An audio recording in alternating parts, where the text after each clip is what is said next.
미국과 중국 간의 충돌은 이 코로나 국면에서도 더 그렇고요. 곳곳에서 두 나라가 지금 부딪히고 있는데요. 이런 상황에서 미국 국무부 비건 부장관이 중국과의 협력을 말했습니다.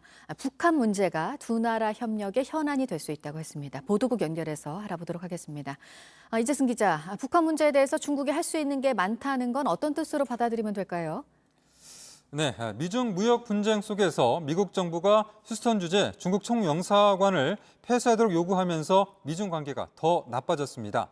그리고 조금 전에 트럼프 대통령이 추가적으로 공관 폐쇄를 할 수도 있다 이렇게 말하기도 했는데요. 이러한 악화된 관계 속에서 반면에 북한과에 있어서는 미국과 중국이 협력해야 한다는 이 미 국무부의 입장이 나온 겁니다. 스티븐 비건 미 국무부 부장관이 북한에 대해서 미국, 중국 간의 지속적인 협력의 영역이라고 표현을 했습니다. 또 북한의 구속력 있는 제재를 집행하기 위해서 중국이 할 수 있는 것이 훨씬 더 많다고도 했는데요.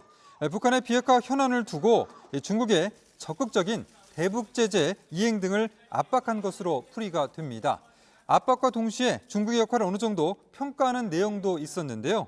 비건은 중국이 북한과의 무역을 줄였고 또 북한으로 하여금 한반도 평화와 번영을 가져오기 위한 외교적 과정에 기여했다라고 이렇게 표현을 했습니다.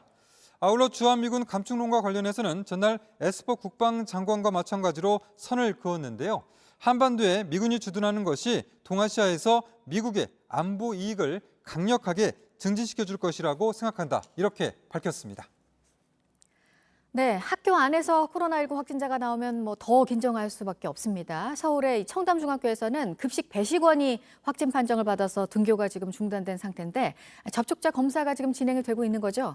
네, 그렇습니다. 이 보건당국과 청담중학교 측은 오늘부터 모든 수업을 원격으로 돌리고 밀접 접촉자 파악에 나섰습니다. 청담중 확진자는 지난주 금요일 17일까지 점심시간에 배식 도우미로 일했습니다.